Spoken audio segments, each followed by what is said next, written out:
better Kenya for today and tomorrow. A better relationship with the ones you love the most. Better teamwork for colleagues who become friends. Usiachwe nyuma. Join us at the Standard Chartered Nairobi Marathon.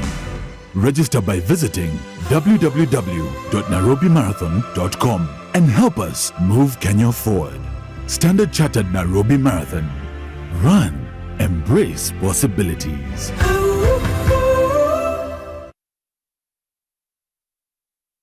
Kuna mbomu 15 pounds. nachukua mbomu. Zinakwenda. Nahitaji diaper. Kimeumana. 39 40,000 shillings. Namba 3. King Kong.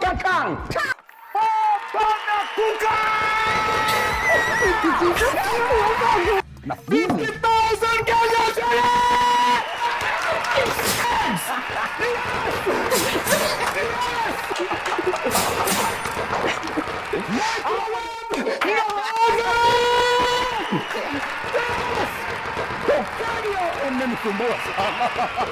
Grand Mega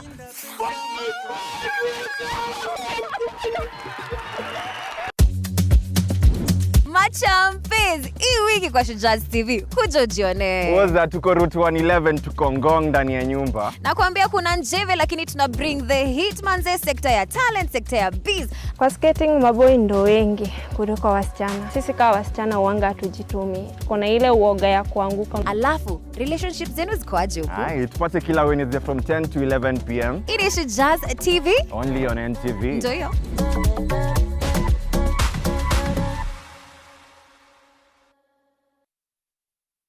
I am Dr. Jonathan B., Governor of Uasin Gishu. I am Abel Kirui, double world champion. Welcome to the City of Champions. Tarehe 15, rais wa 5, mji wa 5, baada ya saa 5. Karibuni to the City of Champions.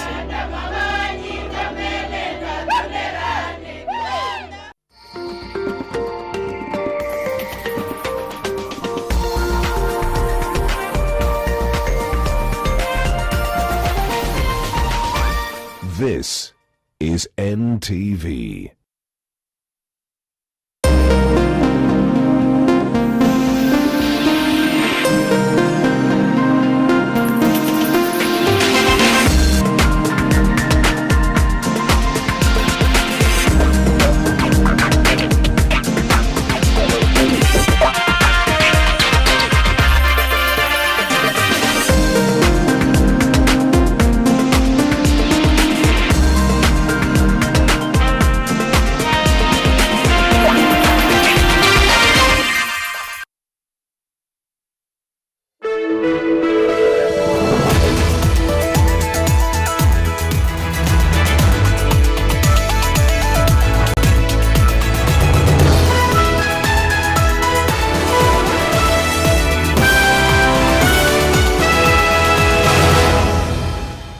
Well, good evening. It's the 13th day of August 2024. Good evening and welcome to NTV Tonight.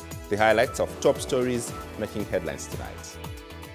Tonight, hii ni maneno tu ya kutoka Ethiopia ambao wanapigana na OLF na serikali yao. So ndio wanakuja kuleta hii shida yote hapa.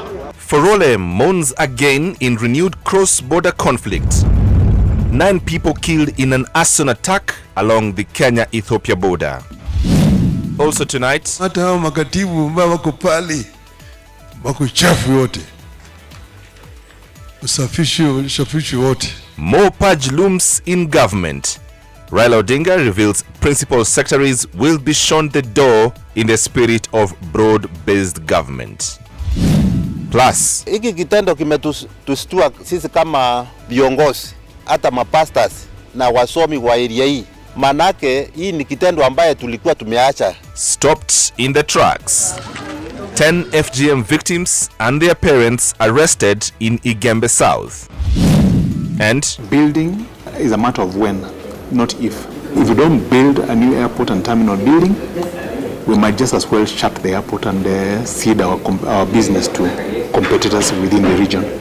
sealed in secret or shrouded in secrecy, demystifying the JKIA facelift deal between the government and Adani Group. Is Kenya getting the short end of the stick?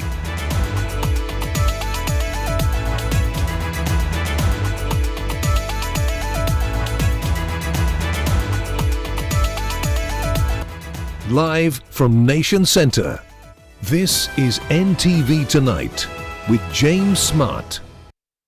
Well, good evening everyone and welcome to the program. Our channel agenda for the night is David Agondowa. We start where we should. And armed bandits believed to be from neighboring Ethiopia are said to have unleashed terror in Forole, Marsabit County, leaving 9 people dead.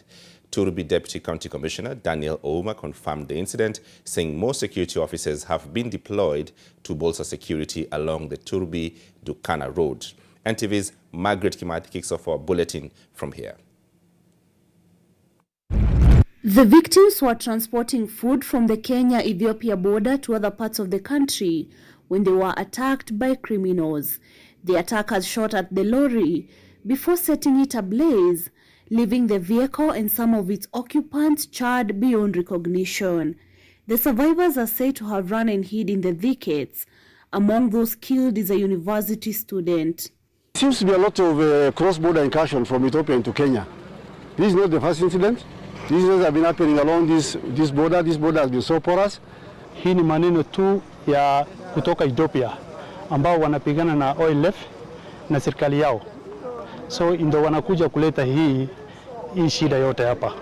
Confirming the incident, Turubi Deputy County Commissioner Daniel Ouma said the attack could be a result of the spill over the war in Ethiopia. Ile kitu ambayo itatufanya tuone ukweli wa mambo ni kuhakikisha tumefanya uchunguzi tukishirikiana na wananchi, tukishirikiana na viongozi wa pande hii.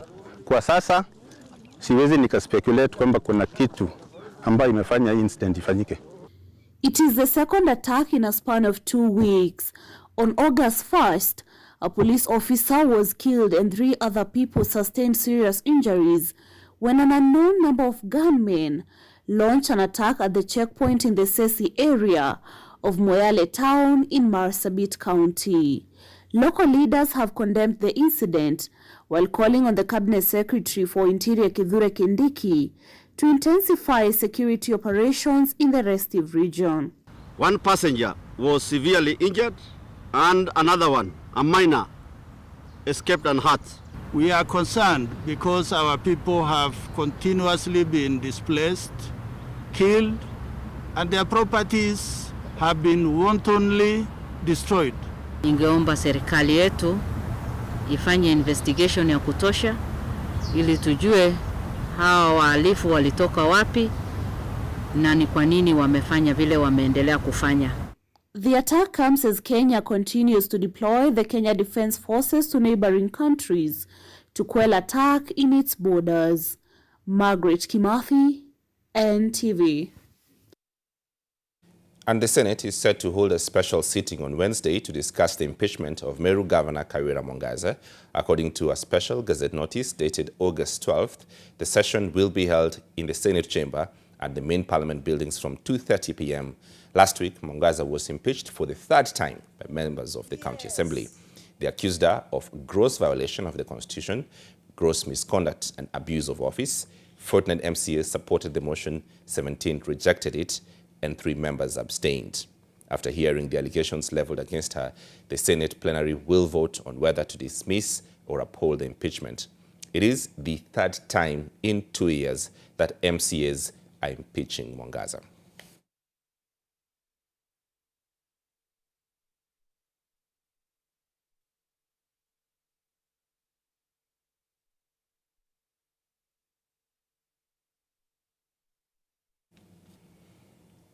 Now, so much has been said about the proposed Adani Group deal over the Jomo Kenyatta International Airport, but is there something that the country must run away from with this discussion? Well, according to the stakeholders, the opportunity to upgrade the airport into a modern and regionally competitive hub must not be lost in the noise, whether the private partner will be Adani Group or any other reputable investor who may come along. They say that whereas the airport needs that upgrade, the country cannot finance the same in the prevailing economic situation and are beneficial public-private partnership is needed. Now let's get more from our senior reporter, Ibrahim Karanja. With the proposal by Adani Group to take over the Jomo Kenyatta International Airport in a public-private partnership causing turbulent times amongst stakeholders and observers in Kenya, even leading to a looming strike by the Kenya Aviation Workers Union, calls for an objective discourse on the deal are growing louder.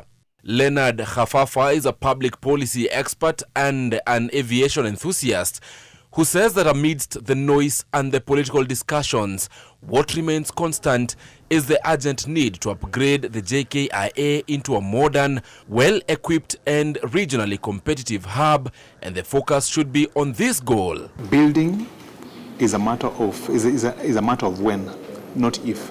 It must be done. If we don't build a new airport and terminal building, we might just as well shut the airport and cede our business to competitors within the region. We must build. How we build, of course, now is the question, whether we get the best deal out of this. According to Kafafa, whilst legitimate concerns have been raised about the proposal, the country should not throw away the baby with the bathwater.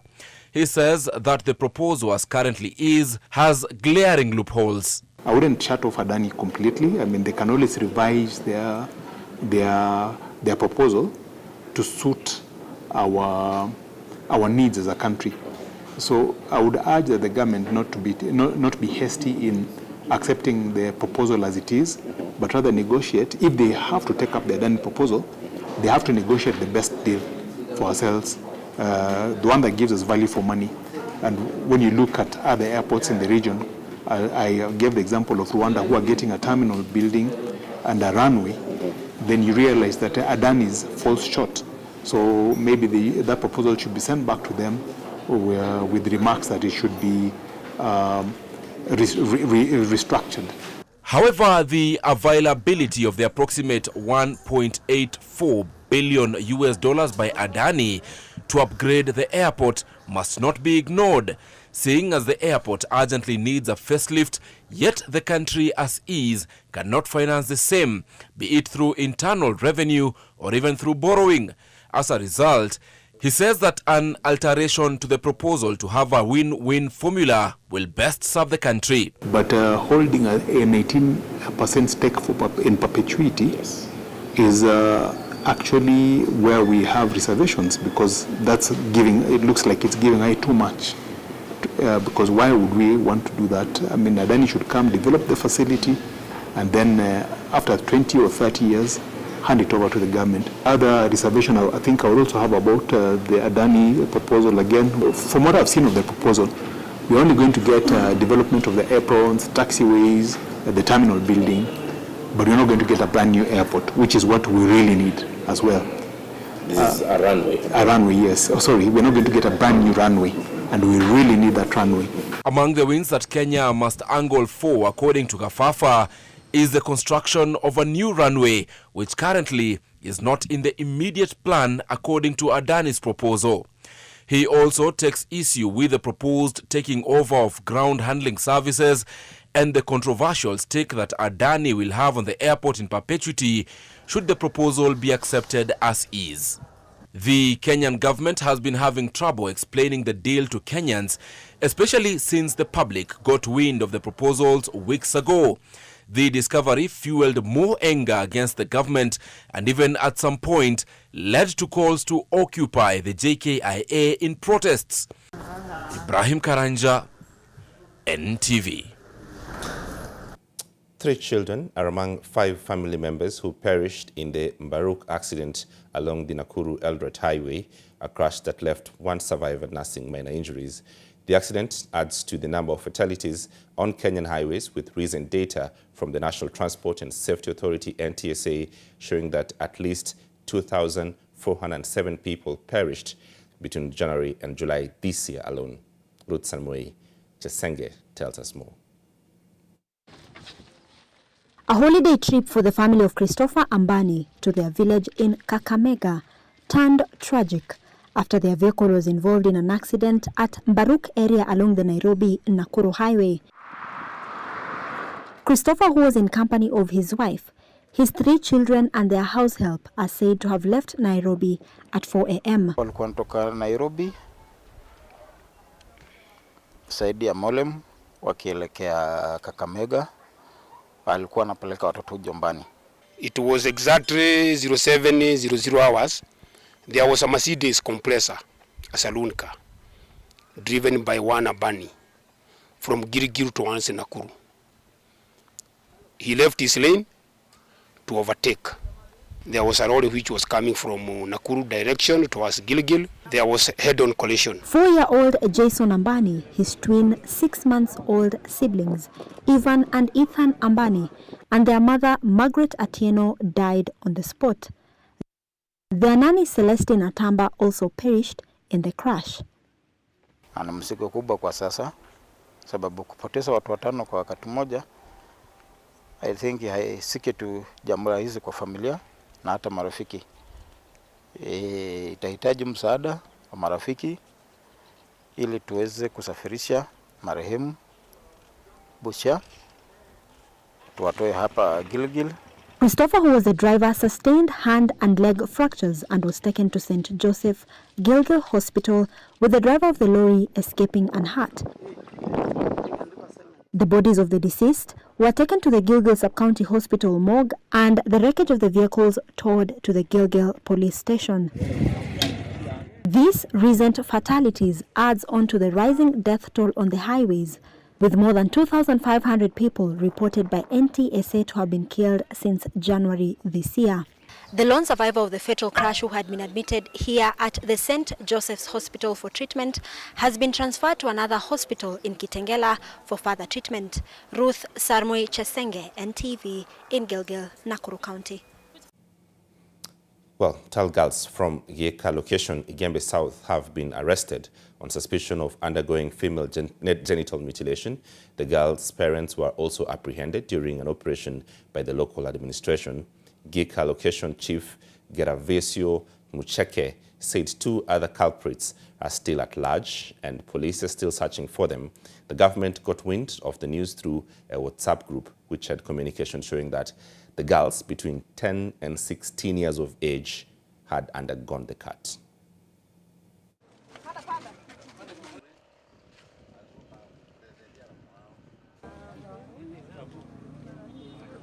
Hii ilitustua sana, manake hata hatujui ni sababu gani imefanya warundie hizo kitendo tena.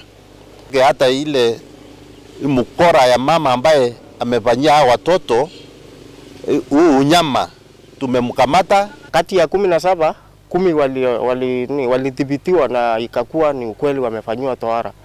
So hicho kitendo nikijaribu kuelezea ni kitendo ambacho hakijawahi onekana kwa miaka mingi hapa. Ni tendo la aibu sana, hata sisi walimu, viongozi, na tunasitumu hiki kitendo na tunataka kuhakikishia yule ambaye ataendelea na hicho kitendo tena, tukiwa huku hatutanyamazia. Wimbeta tuweke chok chini, alafu tuungane na ile chief tumsaidie ndio tupate kunganisha area, kwa sababu ni kitendo ambacho kina madhara mengi. Now, Labour Cabinet Secretary Dr. Alfred Mutua has moved to avert the looming strike by assuring teachers that he will address the implementation of the 2021 Collective Bargaining Agreement, CBA, before schools reopen. Mutua met officials of the Kenya National Union of Teachers, NAT, to deliberate on the way forward, considering schools will be reopening in about 2 weeks' time.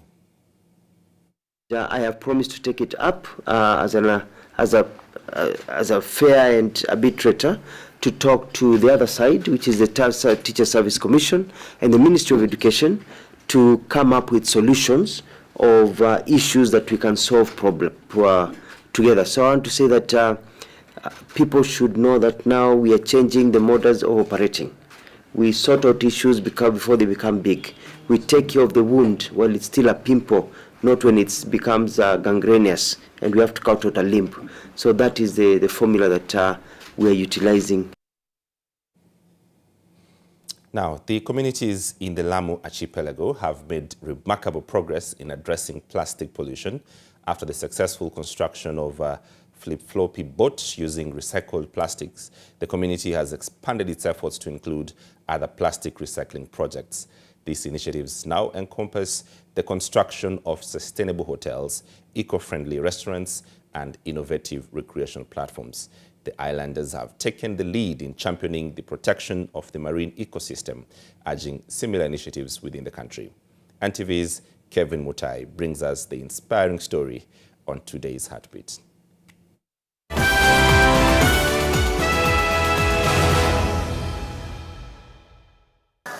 In 2018, a group of locals in Lamu County shocked the world after successfully building a dhow out of recycled plastic materials. The 10-meter-long vessel, called the Flip-Floppy, was a mission by this community in Lamu to raise awareness about a tide of plastics choking the marine habitat and at the same time demonstrating how trash can be turned into treasure. Today, another resident from Pate Island is also leading in marine conservation. 35-year-old Mohammed Hassan has constructed a restaurant from the collected plastic materials. The Pate recycled plastic restaurant was made using more than 5,000 plastic bottles collected from beaches, homes, and open dam sites within the area. Hii ni wakati tuliamua kufanya conservation ya mazingira, kufanya mji kwa safi. So tulikuwa tukipata watoto tukiwapea shilingi 10, 20 wakaenda wakikusanya huko. Hata kuna hiyo paya ambayo tumekusanyia hiyo plastics. So mjini zimekuwa nyingi. Na kulikuwa na zile paper bags ambazo kitumia kufungia sukari, maharage ni serikali kabeni kwa sababu hiyo mazingira ya watu wa Nema. Kwa hivyo tukaona the best way badala pia kuzileta pale pesa kwa nyingi zikanini, tukaona tufanye modeling ya kutengeneza hii ipate kitu kama kudecorate nyumba. His restaurant is part of the Lamu plastic revolution, which has been embraced by locals especially in Pate, Faza, Mkokoni, Kiwayu, Lamu Island, Shela, and the surrounding areas of the Lamu archipelago, leaving the beaches free from plastics. And in turn, such projects have reduced plastic waste accumulation by over 70% since 2022, when most of the projects were initiated. Hizi kala tuliweka kwa ile mvuto wa kupambisha ile mandhari ya hii mahali, na ni wageni wengi sana wamekuja wamefurahishwa na hii maneno. A recent report by the United Nations Environment Programme and the International Union for Conservation of Nature discovered that 27% of plastic waste in Kenya is collected, out of which only 7% is recycled in the country. According to UNEP, approximately more than 20 million tons of plastic waste ends up into the marine ecosystems, polluting lakes, rivers, and even the ocean. This has become one of the most pressing environmental concerns. Zina athari kwamba kuna baadhi ya samaki ambao ni wakubwa huwa wana, kama example tewa wakati akikuwa kwa bahari ufidi kwake wanafungole mdomo wake anawacha wazi, whatever kinapita around it kinaingia hapo. So plastic ni moja ya kimeza wakati anajaribu kutaka kuitavuna kuikula inamshinda. Mitigating plastic pollution through recycling has also saved Lamu's mangrove population from deforestation. In the past years, communities here used various hardwoods, including the mangroves, to construct traditional boats, houses, and other ways to support their livelihoods. The shrinking tree cover had also posed a threat to the marine habitat, as mangroves provide suitable breeding grounds for different species of fish. There is a decrease katika ile uchafu ambao tunaokota kwa beach, na hiyo ni muhimu sana, na ni kusema kwamba kuna improvement, and that is what we want. The change in tide from polluting to protecting the ocean from plastics. Lamu residents continue attracting tourists visiting the clean beaches and projects constructed out of the recycled plastics, therefore making fortunes for their families. Kevin Mutai, NTV in Mombasa.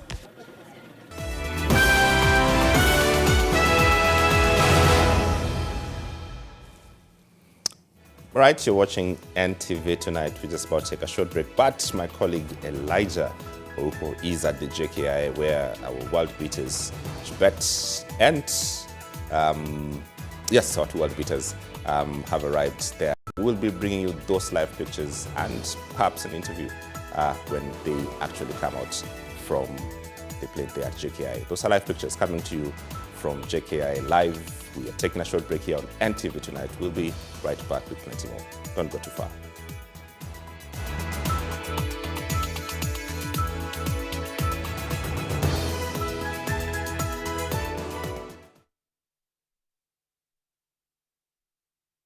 Deserves care made specially for me. New Nivea Radiant and Beauty Advanced Care with 5 oils and 5 vitamins. Helps reduce appearance of stretch marks in just 2 weeks. For your shade of beautiful. When you're well rested, you work at your best. Well, maybe it's not so far-fetched. You can play online games on 1xBet. Roll and have a chance to win. Tap and have a chance to win. Spin and have a chance to win. It's a chance to try your luck. Variety of games for any taste on 1xBet. 1x Games. Fun to play, have a chance fast to win.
I am Dr. Jonathan B., Governor of Uasin Gishu. I am Abel Kirui, double world champion. I welcome you to the City of Champions. Karibuni Eldoret, the City of Champions. Karibuni sana, become a champion like us. Welcome to the City of Champions. Tarehe 15, rais wa 5, mji wa 5, baada ya saa 5. Karibuni to the City of Champions.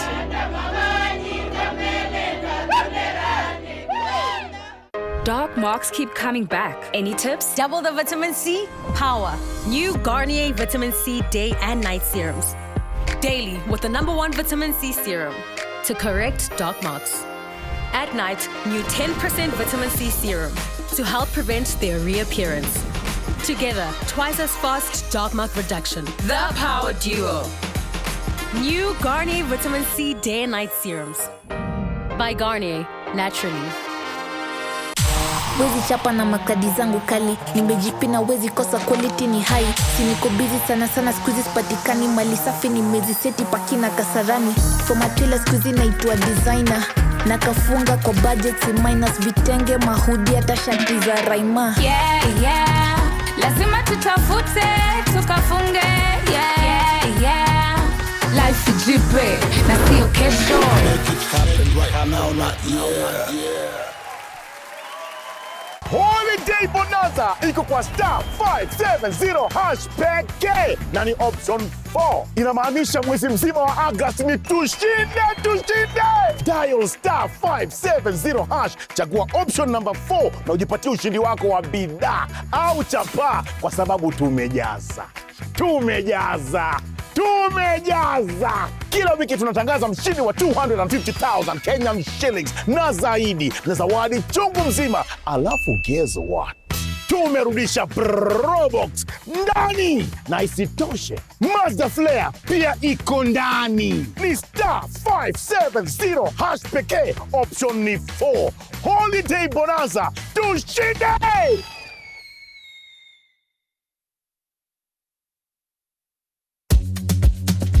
Machampes, hii wiki kwa Shujaz TV, kuja ujione. Woza tuko Route 111, tuko Ngong ndani ya nyumba. Nakwambia kuna njeve, lakini tuna bring the hit manze, sekta ya talent, sekta ya biz. Kwa skating maboi ndo wengi kuliko wasichana. Sisi kama wasichana uanga hatujitumi. Kuna ile uoga ya kuanguka. Alafu, relationships zenu zikoaje huko? Tupate kila Wednesday from 10 to 11 p.m. It is Shujaz TV. Only on NTV. Ndio hiyo.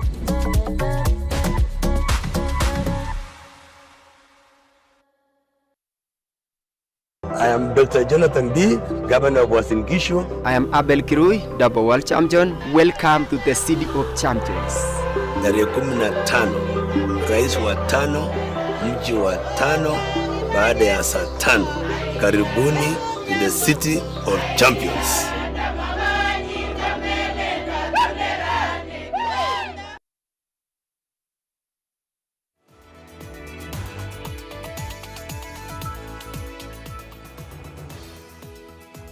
Welcome back. You're watching NTV tonight. Now, Azimio la Umoja leader Raila Odinga has hinted at another purge in the government, touching on principal secretaries. Odinga, who was in Elgeyo Marakwet, denied being in government, but insisted that he had agreed with President William Ruto on the need to clean up the cabinet. NTV's Stephen Keter with the details.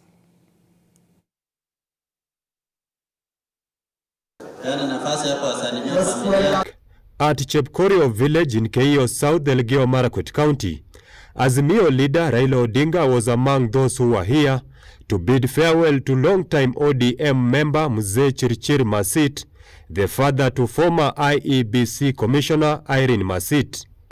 ODM!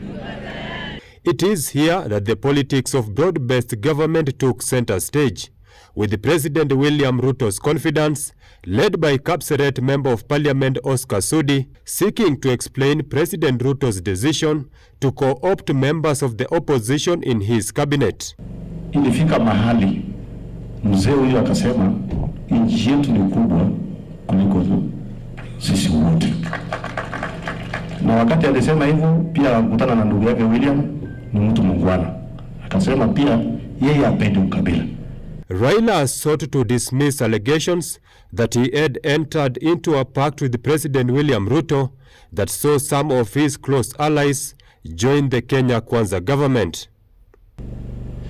Atuko kuwele na Ruto atituwe na serikali mseto. Atuna mseto. We don't have a coalition government. Alikuwa nataka watu, nikamwambia watu chukua hawa watu kama unataka. On seeking to explain further his position, Raila revealed that it was the former President Uhuru Kenyatta who persuaded him to talk to President William Ruto in order to cool down the nationwide protests and save the country. Sasa ile nchi inachomeka, Uhuru ndiye alinipiga mimi simu. Uhuru akaniambia mimi tafuta Bwana Ruto ongea na yeye. Kenya ikichomeka atakuwa nchi nyingine. Sasa mimi niliongea na William mtu yangu.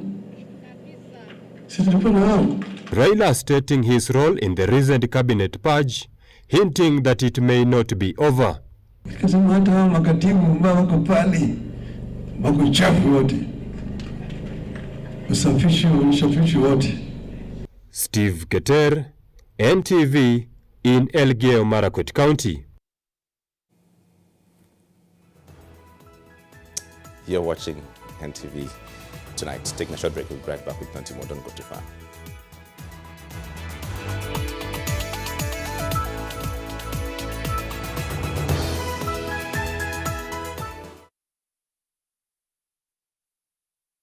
Welcome to the world of casino games on 1xBet. Discover the wide variety of exciting slot games for every taste. Take your chances and let the luck be on your side. Slot games on 1xBet, where fortune awaits.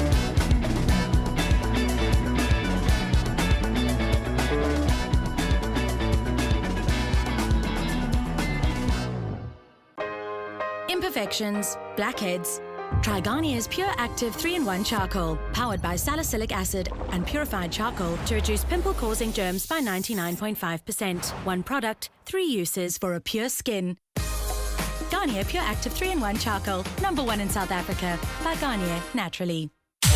Maisha iko fit na yeah, sema Yemen. Nilikuwa nikitembea sina draft German. Baby slete umbea mana fama. Usinitishe feungana na chama. Young innovator, young better. Nitakufunza kazi, nitakufunza farming. Kuja jamvi, kuja nami. Lazima tutafute, tukafunge. Yeah, yeah. Your life ijipe, na sio kesho. Make it happen right now, not yeah.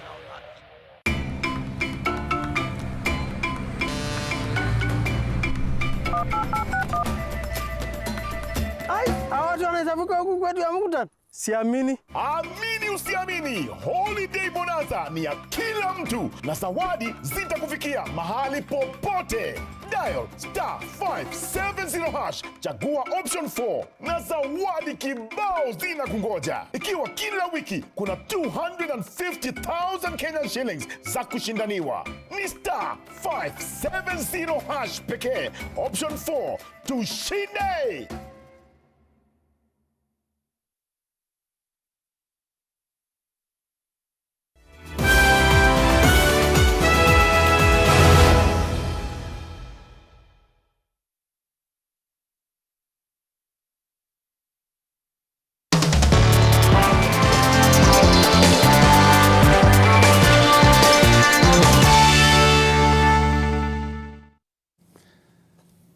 Right, welcome back. Time for your business news. Now, the Kenya National Highways Authority, KENHA, will be seeking public opinion on the proposed introduction of tolling policy for some key roads across the country. This comes at a time when the government recently increased the road maintenance levy to 25 shillings per litre of petrol from 18 shillings. On Tuesday, KENHA said that some of the critical roads that it will be presenting for consideration include the Nairobi Southern Bypass, the Nairobi-Nakuru Mau Summit Highway, Thika Superhighway, Kenol-Sagana Marua Road, the Mombasa Southern Bypass, and the Dongo-Kundu Bypass. The tolling of the major highways was part of KENHA 2023-27 strategic plan already in force.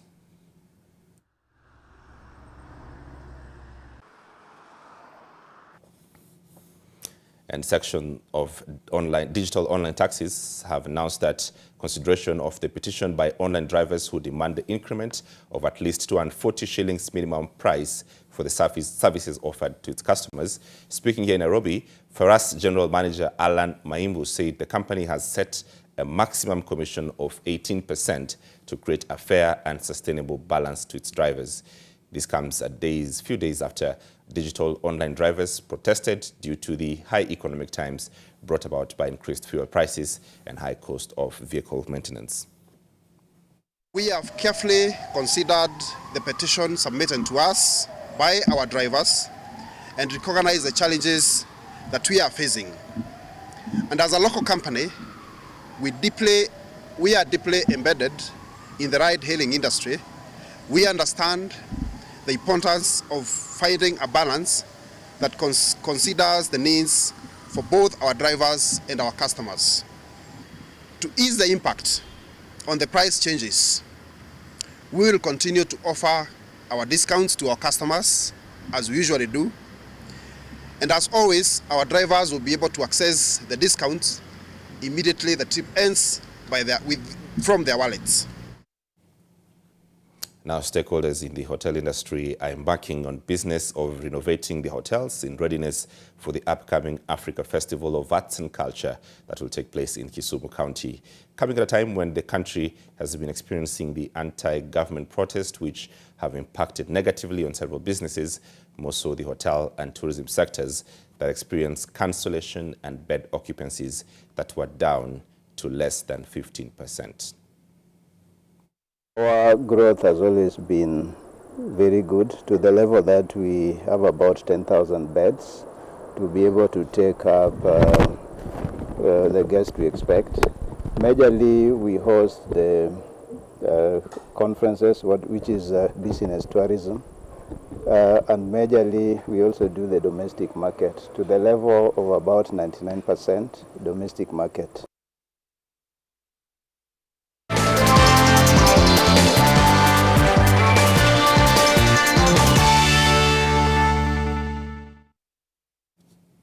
Well, that does it for us, obviously, for NTV Tonight. But now, to wear the esteemed black robe and white collar and become an advocate of the High Court of Kenya means a budding young lawyer must follow several steps to cross the finish line.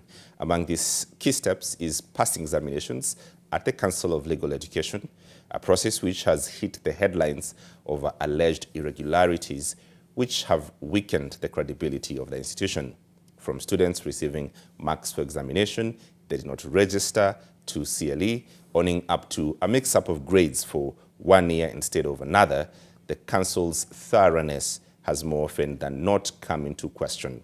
More so after an alleged notice leaked where examiners were requesting alcoholic beverages and an out-of-town trip as part of the requirements to mark examinations. Now, NTV spoke to 3 students at CLE who have been through the ringer of what they term gross irregularities in the examination processes. CLE, in response, declined to respond to queries by NTV. This story was produced by Ngina Kirori. Coming up next after the break, my name is James Smart. Please do enjoy the rest of your viewing.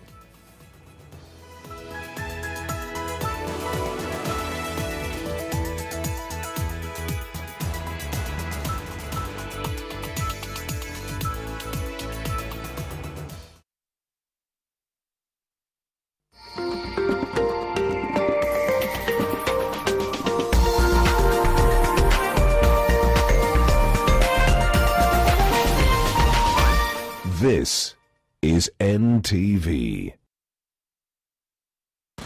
Ni zawadi za kila wiki, 100,000 kila wiki, 250,000 kila wiki. Uamuzi ni wako. Sasa Lutomoto kwenye holiday bonanza hii inakuletea game mpya kupitia *570# option 4 na ujishindie up to 250,000 Kenyan shillings ukiwa nyumbani. Na draw ni ya kila wiki na kupata tikiti yako ni kupitia *570# pekee option 4 na tikiti yako ikitufikia inaingia ndani ya drum.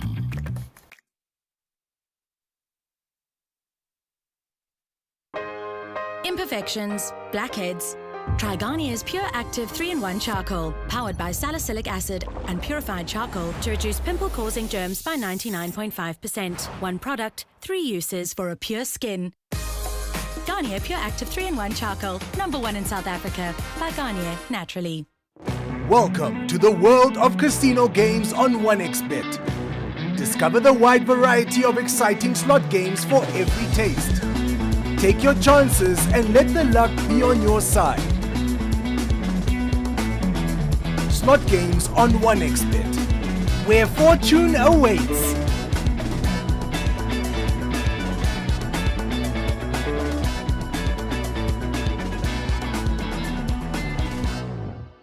Dark marks keep coming back. Any tips? Double the vitamin C? Power.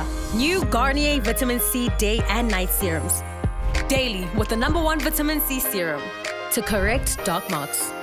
At night, new 10% vitamin C serum to help prevent their reappearance. Together, twice as fast dark mark reduction. The Power Duo. New Garnier Vitamin C Day and Night Serums. By Garnier, Naturally.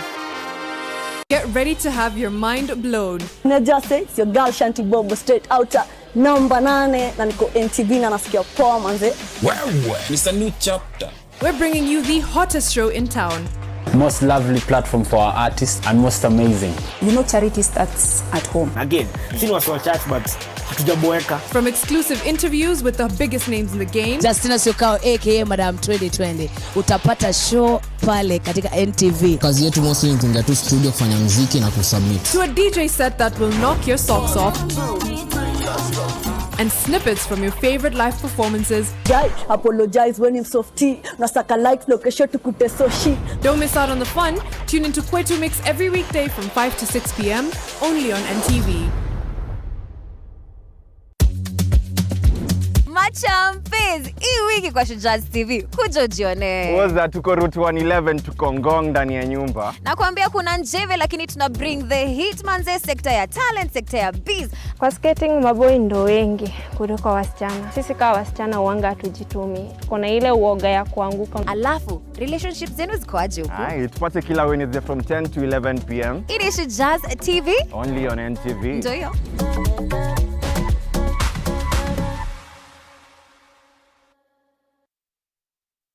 I am Dr. Jonathan B, Governor of Uasin Gishu. I am Abel Kirui, double world champion. Welcome to the City of Champions. Tarehe 15, rais wa 5, mji wa 5, baada ya saa 5. Karibuni to the City of Champions.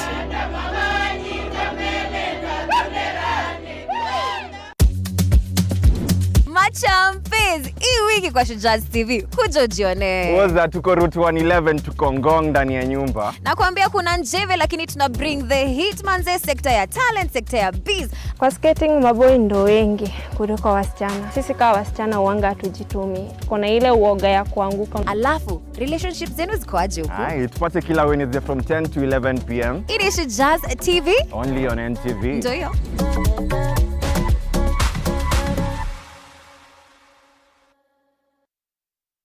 Pata taarifa teke na e-paper. Stay in the know on the go. Getting the full story bila ngori. To sign up, choose your preferred subscription. Use the promo code SUBZ22 to get 20% off and pay. Get your favorite newspaper and enjoy the truth anywhere, anytime. For inquiries, email epaper@ke.nationmedia.com or call 0790 111 111. Subscribe today and get your taarifa teke.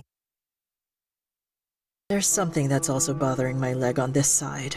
May I check it for you? Yes, thank you. Thank you. How am I supposed to understand that you placed a bet on a woman just because it was fun? No, is it something you can buy and sell or make a bet with? No, it's not. We're here today to serve you with a court order issued by a judge. What do you mean court order? Court order for what? Who is it for? Adala! Come back to me! You are the one.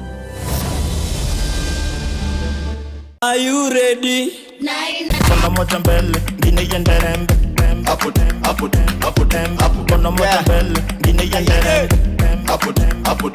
Kwa sherehe tumefika. Lete kingari nikusitie kifua. Niko na dem, mwenye kona dem pia. Masa flani ikifika na wachangamkia. After scene kabaridi sezi nkatulia. Tunakubali. Gateka. Kila mtu Cash pop za Nyandarua ni mawaru.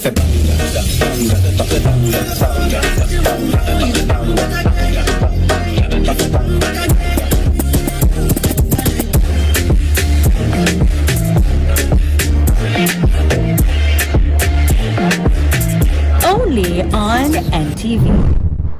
We have been excited to be a part of this journey, to be able to enable our men not only to have an opportunity to come together, but also to ensure that even as they live out their lives beyond this day, they're able to be transformative in the various societies that they're a part of.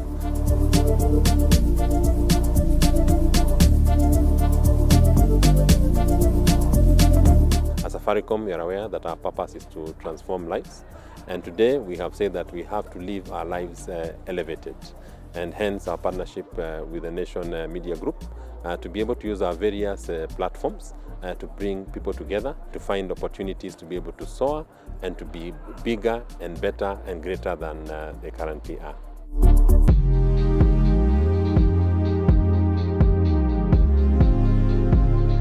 What are some of the pet peeves you have when it comes to client etiquette? Please, if I tell you to close your eyes, if you open your eyes, you're blinking.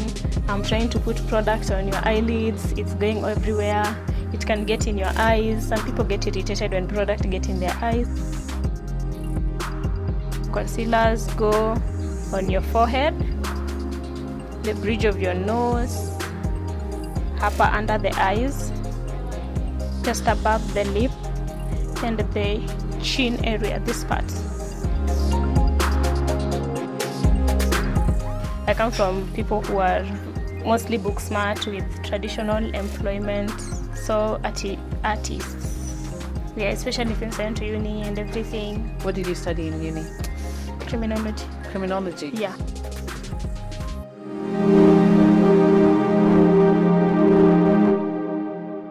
The Glam, in association with Nivea Black and White Deodorant. Nivea Black and White Deodorant protects me and my favorite outfits.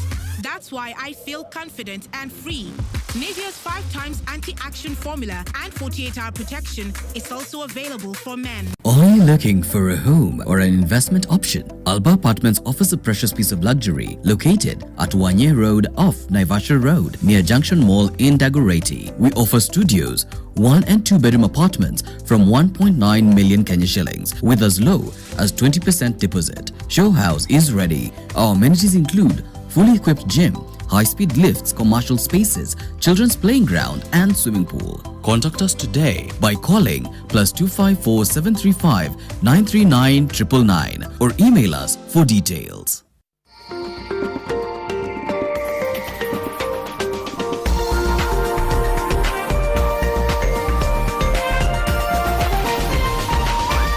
This is NTV.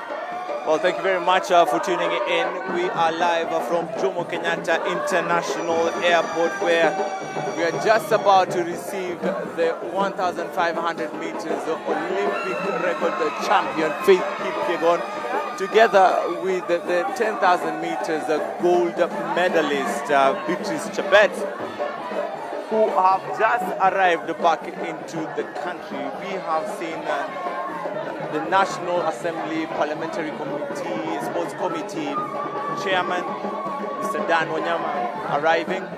He's just left Terminal 1A at the Jomo Kenyatta International Airport. And there are plenty of ministry officials together with the National Olympic Committee of Kenya officials ready to receive our Olympic champions. That is Faith Kipyegon, the 1,500 meters Olympic record holder. She won gold and became the first woman to ever win 3 consecutive gold medals in the 1,500 meters at the Olympics, making history. And of course, in the 10,000 meters, we did have Beatrice Chebet becoming the first woman to ever win a gold medal at the Olympics for Kenya. She also became the first woman to win a double gold at one particular championship, after she also clinched the women's 5,000 meters gold medal. And right now, that is the chef de mission of Team Kenya during the Paris Games, who is being received by NOC officials. And we are just waiting for our golden girls to come out. Of course, the government did promise to give the gold medalists 3 million Kenya shillings, and we do hope that the government will ensure that they receive their money, because they have done Kenya proud. Kenya did finish with 11 medals, 4 gold. This was the 4th best ever performance by a Kenyan team. The best being in Beijing 2008, where Kenya won 16 medals, 6 being gold, and of course Rio 2016 was the second best, where Kenya emerged with 13 medals. Rio, London 2012 was the third with 13 medals, and of course Paris Olympic Games, where Kenya finished with 11 medals, 4 gold, 2 silver and 5 bronze. The silver being from Faith Kipyegon, who finished second in the women's 1,500 meters, and silver coming from the 5,000 meters men's race, where Ronald Koimoi did finish second. Well, we'll be giving you more updates on our social media handles. Do make sure to be on the lookout to get more updates on the reception of Faith Kipyegon and Beatrice Chebet. If we are conditioning the upcoming advocates to be okay with certain levels of corruption, I wonder how long it would take before we see the full materialization of the revolution. Personally, I understand how dangerous a step this is, even for me, because we understand there are issues of victimization too. But this is no longer for me. This is for my child. For several exams, we've been seeing tender notices or tender invitations for people to supply food and copious amounts of alcohol for markers during the exam, and when issues are...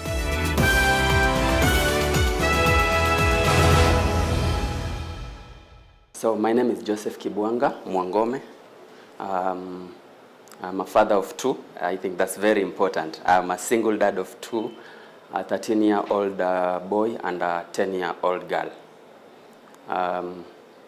Part of my agitation for this is because my son really wants to be a lawyer, and he always mentions it to me, that one day, Daddy, I'll be a lawyer and we will relocate from here to Karen. So he has that beautiful aura of how a lawyer's life will be. It's so hard that I find it so hard to tell him the truth of the situation that we are faced with right now. So my name is Anthony Ndishu. I am a lawyer by profession, having graduated in 2021. I finished KSL in 2023, and so now I'm just practically in purgatory between finishing KSL and clearing with CLA, which means I have one exam that's keeping me there. My name is Ivy Moturi, and I am a lawyer. Upon my first sitting, like I said, I passed in 5 and failed in 4. I am fully sponsored, and so my sponsorship is purely premised on how best I perform. It has been the case since I am from a children's home, so I got my sponsors right from when I was in a children's home, and we had that culture. So they took me to a good high school, they took me to a good university. When I failed in the first attempt, it was so hard for me to inform them that I have failed, because I knew I needed to resit.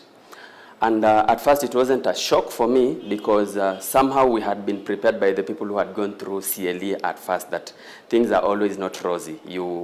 The Council of Legal Education, what it does ideally is, 1, approves a curriculum for all universities in the country offering the law degree, and then the curriculum for the Kenya School of Law, and then offers the exam for the Advocates Training Program.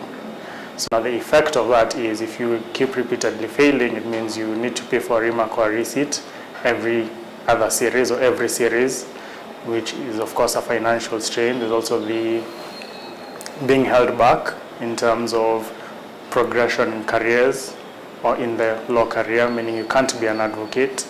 So you end up you either move completely to being a consultant, or if your dream is to become an advocate, you receipt the paper. If not, then you are stuck in that limbo I talked about in the beginning. Kuanguka si shida, but there are no avenues for us to improve. We don't have booklets to get feedback. We don't have marking schemes to get feedback. So you're just trying again without any assurance, yeah. So the petition covers all those irregularities we experienced in the April 2024 series, and we were asking for a review of our booklets so that we can be able to verify the results. I found it hard to inform my sponsors, but nevertheless I gathered the courage and I informed them. Of course, I used that language that it's really not easy to pass on all the papers at once. They were kind enough. They opted to pay for me for the first receipt. So they paid for the 4 papers. I resat the papers and failed all of them again. So from then it was clear they couldn't pay for me anymore. They sent an email declaring they are pulling out. I had my children with me. They are both in school. I have this postgraduate degree in law that I'm chasing. So I had to divide between my children and my education, my children's education and my education. And so I couldn't pay for all the 4 again. So I paid for 2, so that the remaining amount, I sacrificed it for my children's school fees. So I sat the 2. They all came as failed again. So for the second time, I paid for the other 2 that I had not sat. And remember, I pay for the papers, then pay for tuition classes, so as to prepare adequately for these exams. And the tuition classes are equally as expensive, because I think it costs about 100 a day. And you have to prepare like 3 months prior to the exam. So I resat the second batch. They all still came as failed. First came with a 48, so that was 2 marks below the pass mark. Then after an hour, it shot down to 27. My April results have 3 issues. First is that I was given a transcript for November, yet I had not registered for the November series. And secondly, my portal was already showing results before they were officially uploaded. And thirdly, is that my tabulations, my results, were showing a question that I never attempted had 1 mark, and the one that I really labored on has 0 marks. The grade either remains the same or decreases or increases just enough to not pass.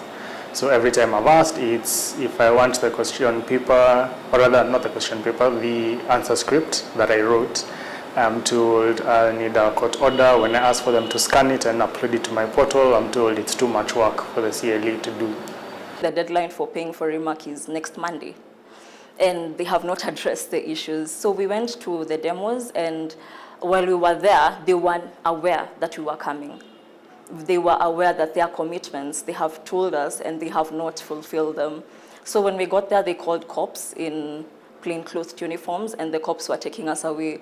We had to scream for one of us to be released, and he even came out with a cut on his hand. During now the last release, when I went to check my results the first time, I also found that I had failed a paper I had not done. I was curious, so I refreshed the page, and I could not now access my results at all. And then when I refreshed the page again, I saw that I had the same mark. I had now passed my exam, the exam I had passed earlier in March. And then also now I had failed this one, but my mark had not changed at all. And then now when I checked again, my mark had reduced by 8. So there's that irregularity in the release of the results, which we tried to address with CLE, but they've been taking us around in corners. For several exams, we've been seeing tender notices or tender invitations for people to supply food and copious amounts of alcohol for markers during the exam. And when issues are raised on whether this will affect the marking, CLE just brushes it under the rug. And then there's also the matter of people being solicited for bribes. So all these bring question to, is this really my mark, or have I just become a money-making scheme for the council? I find it very odd that CLE is a public institution, yet it is consistently obscuring the avenues for us to keep it accountable. It's an examiner, and it says that it's looking out for our best interests. But us as students, they have not provided for us the policy basis for the high remark fees. They have not provided for us the policy basis for not providing us with booklets. They're saying data protection, but it is my own data that I'm looking for. Personally, I understand how dangerous a step this is even for me, because we understand there are issues of victimization too. But this is no longer for me. This is for my child, for that person at the village who wants to be a lawyer, who believes being a lawyer will elevate them and their families from wherever they are. Right? My dream for being a lawyer is just because I enjoy solving problems, I enjoy seeing how things work, and I enjoy helping people just generally with problems that either seem too difficult or too complex for them to solve. So being a lawyer gave me an opportunity to be an impartial umpire, that I can hear both sides of the stories and provide a solution or make each side understand each other's perspectives so that we can have a more harmonious society. It's very idealistic, but I know it is possible.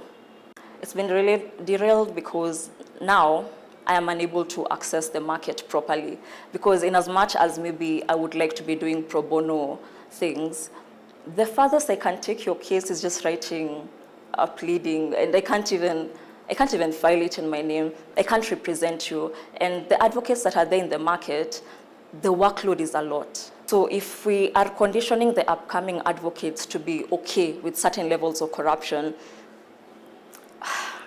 I wonder how long it would take before we see the full materialization of the revolution. NTV reached out to the Council of Legal Education to get their right of reply.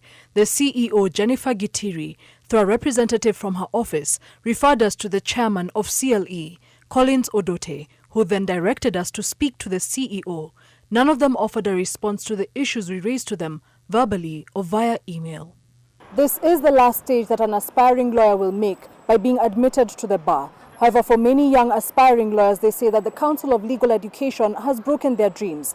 The problem is not failure, they say, but a process that is fraught with irregularities. Ngena Kirori, NTV, Nairobi.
Ina ni noma hii. Niaje vi? Ina ni noma hii. Tusonge tu nyuma.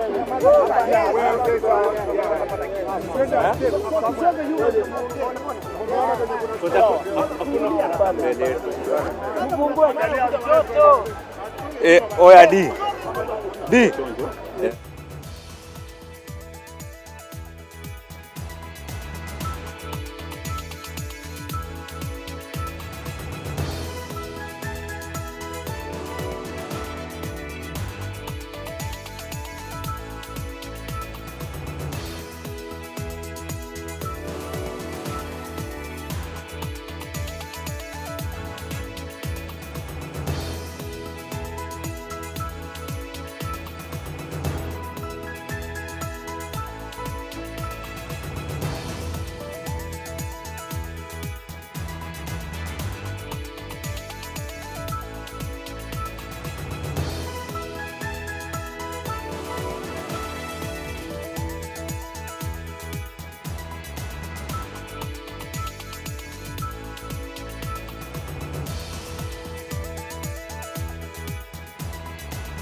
This is NTV. New Downy refill pouches, lasting longer than expensive perfumes. Cap, store, and no need to add water. Serve with a Downy refill. Wateja who prefer stock zangu, juu ziko tayari kubaliwa pap. Lakini vile hii ekonomi imetufinya, ilinibidi kubadilisha sabuni nikatumia ingine rahisi. Bala, ilibidi nioshe kila kitu mara mbili. Sikuwa na otherwise, nikarudia Ariel. Mi hupata clean and fresh results kwa mwosho mmoja tu. Ariel ndio siri yangu. Sasa stoli yangu iko popular sana. Ariel, usafi bora kwa mwosho mmoja tu. Kenya ni nchi ya mabingwa. Na hapa hakuna shortcut. Kuwa bingwa ni kujitolea, kujituma.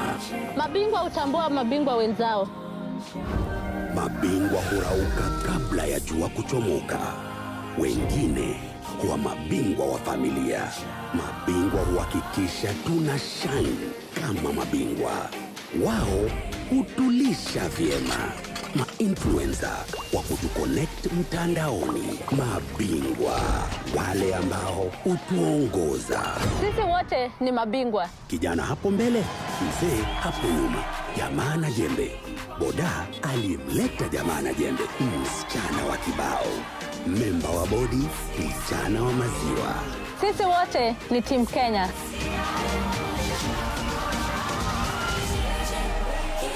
Shining.